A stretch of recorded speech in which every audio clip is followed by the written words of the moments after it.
Hello, Western Oregon sports fans, and welcome to this edition of Wolves Weekly. Lucky enough to be joined again here by head football coach Arn Ferguson. Coach, Western Oregon fans finally got their first chance to see you at home this year. You guys played Simon Fraser and rolled up the yardage. Tell us a little bit about that game. Well, I thought our offense did a really nice job of moving the football, passing and running. Daryl Valdez was actually player of the week, and he did a really nice job catching the football and running with the football along with our quarterbacks. Anytime you're, I believe, 684 yards in total offense, which almost set a GNAC record. You're doing some things right. You just need to take care of the football a little bit better and controlling our offside. Robinson looks over the middle, drops it off into the lane of Valdez. He's got lots of running room inside the 30. Especially going into Humboldt. And you were able to play two quarterbacks this week. Both of them showed very well. A.J. Robinson had 298 yards passing, able to hit a couple guys on long, very nice passes. So tell me a little bit about how A.J. came along there. A.J.'s doing a really nice job. He's a smart quarterback. He knows the offense very well. He's throwing accurate passes. We just need to take care of the football better. We know we can throw the medium, long, and also the checkdowns. So we just need to be more consistent when he's throwing the football throughout a game. We know he's capable of very good plays and can be extremely accurate.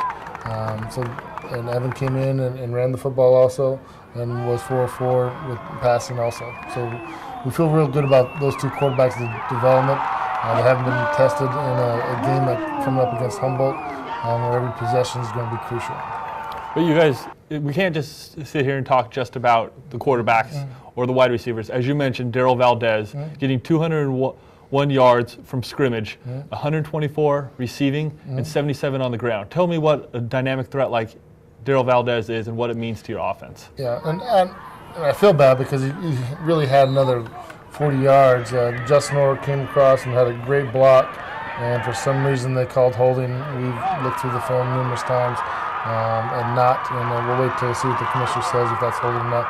Because I feel bad because he'd had over 250 yards in total offense, which doesn't happen very often at any level for running back to have that reception and also run the football.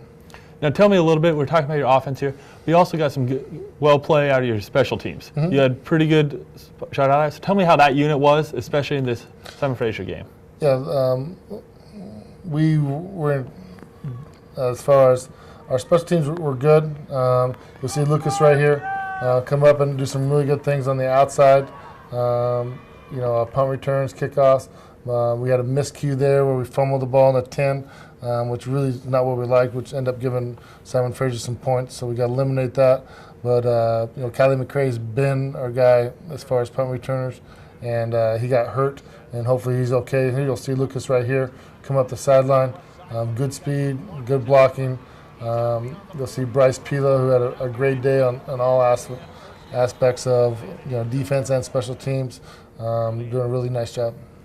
And you might see at the final score, seeing 25 points that Simon Fraser scored, although you just kind of mentioned a miscue there to give them the ball inside the 10-yard line on that one. So tell us a little bit about how your defense played as a whole and what you liked from them. First of all, on all aspects, there's some really good things that we're doing, offense, defense, and special teams. Then there's also some really bad things we're doing. So there's a combination of that, the explosions there, the drives there, the motivation. We just need to execute more consistently on those aspects. And then defensively, our corners gave up two big passes we don't really expect them to do since they played extremely well against Sac State, which is extremely good receivers. So that was surprising. They called the touchdown late, and honestly, he wasn't in. So I'm not sure what the deal is there. And that was like with 0 seconds on the clock. But Simon Fraser is getting better, as we anticipated. Their O and D-line are physical, their linebackers are physical, and their skill guys will catch up to the speed of the game in the United States. So we just felt that there's a lot of plays played, and the inconsistency is what we got to fix. And from my point of view as a fan, seeing you guys roll up all the yardage, 684 yards as you mentioned, was kind of even more impressive in the weather conditions you did it in. Yeah, the weather was actually at halftime, we're fine the first half. The second half, our balls were completely wet, and we couldn't really get them dry. And some of the reasons why we brought in Evan, just because AJ has a smaller hand and has a harder time throwing the wet ball, and we couldn't for some reason get them dry. So we need to fix that because there's a little bit of weather. Don't get me wrong, but we have got to adjust in that. We do play in the Northwest, and we have to play better when it have those conditions. And you did put on a good show for the fans, and we had over 1,700 fans make it out to the game and brave those weather conditions and everything, and got to see an offensive display out there. So, yeah, I mean, offensively, there's some extremely good plays. We just need to control the 7 turnovers on a wet day. Defensively, got a couple fumble recoveries. Vincent stripped one out early, which was a great play.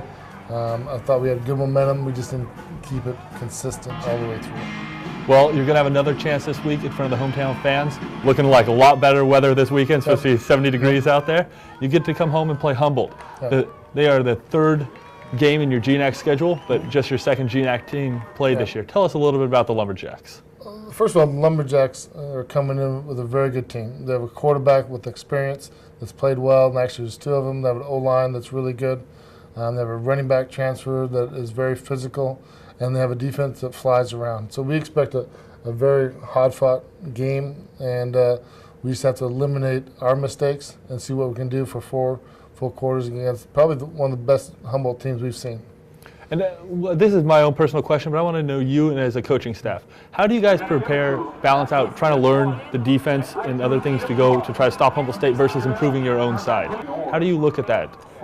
We balance that out throughout practice. We have team periods where it's just about tempo and both sides competing. Then we also will card it up for each other. It means we'll have our one offense and one defense carded up against each other. We did that this morning. We actually practiced early this morning because of New Student Week and wanted to make sure our freshmen were able to go to all the things that are scheduled for them throughout the day.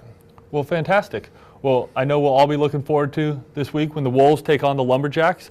There are still tickets available for all those games, and we also have a great new promotion this year, working and improving the red zone out there, the parking lot area. So we'd hope you'd all be able to make it out this weekend. You can call the number on the screen right now for tickets, or you can show up and buy them at the gate. So, Coach Ferguson, I just want to say thank you very much for joining us on this edition of Wolves Weekly, and good luck this weekend. You bet. Thank you, Don.